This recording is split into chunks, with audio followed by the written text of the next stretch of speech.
Hello दोस्तों, स्वागत है आप सभी का। दोस्तों आज मैं बातचीत करने वाला हूँ इस वीडियो में। जैसा कि मैंने यहाँ लिखा हुआ है, बहुत ही इंपॉर्टेंट टॉपिक है। एक मानव को गिरने से बचाता है टॉपिक।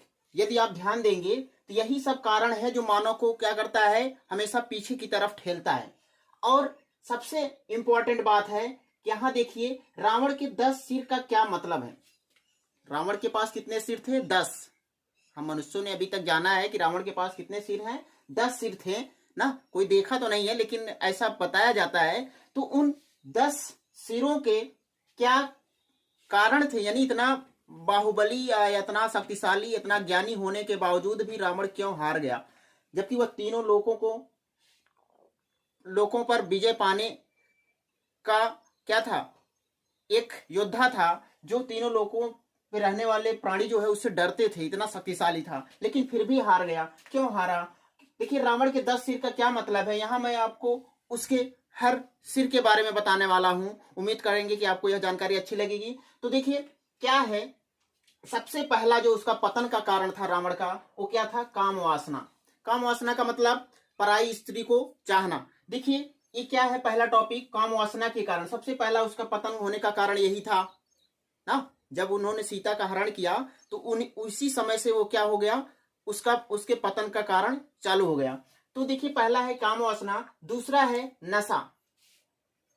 हम मनुष्यों को उस रावण से सीख मिलती है कि वो नशे के कारण हारा था ना। आज का जो मनुष्य है, करोड़ों करोड़ों लोग इस धरती पर जो हैं नशे के शिकार हैं। नशे से क्या हो रहे हैं? पीछे जा रहे हैं ना। नशा उनको कमजोर बना रहा है, उनको हम बुराई के रास्ते पे ले जा रहा है। तो दूसरा कारण यह है, दूसरे सिर का मतलब यह है रावण का ना। रावण का जो पहला सिर था वो क्या था? काम वासना, उसका मतलब था। दूसरा सिर क्या है? नशा। और तीसरा सिर क्या है? क्रोध। यहाँ तीसरे सिर का मतलब क्रोध। रावण जो था वो क्रोध क्रोध जो है उसके अंदर भरा हुआ था, कूट कूट के। वह थोड़े थोड़े बात पे वह क्या होता था? गुस्सा हो जाता था। तो इस मनुष्य को हमें यह सीख मिलती है कि हमें क्रोध नहीं करना चाहिए, क्योंकि क्रोध करने से हमेशा क्या होता है? मनुष्यों का नुकसान होता है, प्राणी अपना नुकसान स्वयं करता है। चौथा है अहंकार। कोई भी मनुष्य को अहंकार अपने अंदर नहीं आना चाहिए, यानी किसी भी चीज को लेकर के अहंकार नहीं करना चाहिए। अहंकार जो होता है मनुष्य को क्या करता है? नीचे गिराता है हमेशा।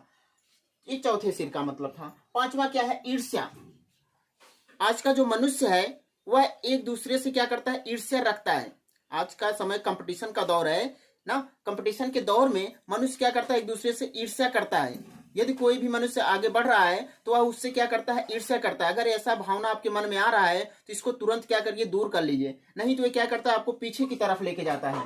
जब भी आप किसी से ईर्ष्या करेंगे वह उससे आपका ही नुकसान होगा हमेशा। आपके अंदर की शक्तियां जो होती हैं वह आपको नुकसान पहुंचाएंगी। आइए देखते हैं, पांचवा था ईर्ष्या। अब छठवां देखते हैं आलस्य। मनुष्य का जो आलसपन होता है, रावण का छठवां से यह दर्शाता है कि हमें आलस नहीं करना चाहिए। जैसे यदि रावण भगवान राम से जाकर के अगर माफी मांग लेता तो वह हो सकता है बच जाता, लेकिन उसने क्या दिखाया? आलस दिखाया। तो आलस के कारण ही उसका क्या हुआ? सर्वनाश हुआ ना।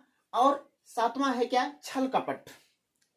रावण का जो सातवां सिर है वो क्या दर्शा रहा है? वो सातवां सिर हमें यह दर्शा रहा है कि वह छल कपट से जीतता था। यानी जब वैसे नहीं जीत पाता था तो छल कपट करके वह क्या करता था? उससे जीतने का प्रयास करता था। इसके कारण उसका क्या हुआ? सर्वनाश हुआ। तो हम मनुष्यों को इससे यह सीख मिलती है कि हमें कभी भी किसी भी प्राणी से, किसी भी मानव से छल कपट नहीं करना चाहिए। छल कपट करने से क्या होता है? खुद का नुकसान होता है।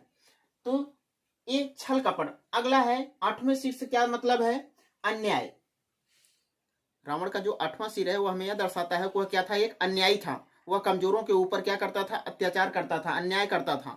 तो इससे हम मनुष्यों को भी यह सीखना चाहिए, क्योंकि जब रावण जैसे इतने बलशाली, इतने योद्धाशाली और इतने ज्ञानवानी व्यक्ति का जब सर्वनाश हो गया तो हम मनुष्यों को यह सीख लेना चाहिए कि हमें अन्याय नहीं करना चाहिए ना।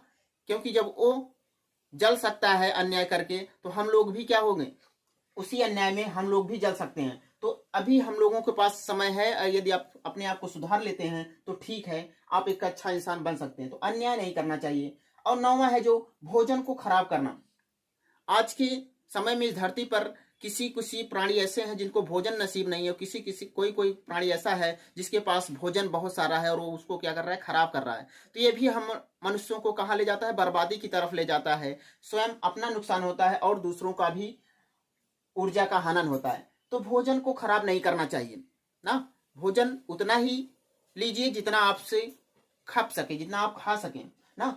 आप देखते होंगे इस समय कहीं भी निमंत्रण में जाते होंगे तो भोजन बहुत खराब करते हैं। लेने के लिए, खाने के लिए 2 रोटी है लेकिन ले लेते हैं 4, तो क्या करते हैं, फेंक देते हैं, नुकसान होता है। तो भोजन का अपमान हमें कभी नहीं करना चाहिए लाइफ में। आइए 10वां लास्ट जो है, रावण का जो 10वां सिर है, उससे हमें यह शिक्षा मिलती है कि अमानवीय व्यवहार नहीं करना चाहिए। रावण जो था वो अमानवीय व्यवहार करता था ना, लोगों के ऊपर अत्याचार करता था ना, मानव से क्या करता था, नफरत करता था ना, आपस में लड़ाता था। तो अमानवीय व्यवहार करना, यानी ये हमको यह सीख मिलती है कि हमें आपस में नहीं लड़ना चाहिए, अपने आपस में अमानवीय व्यवहार नहीं दिखाना चाहिए, क्योंकि ये सब पतन का कारण होता है मनुष्य का। तो रावण के 10 सिर का मतलब मैंने यहाँ समझाया ना।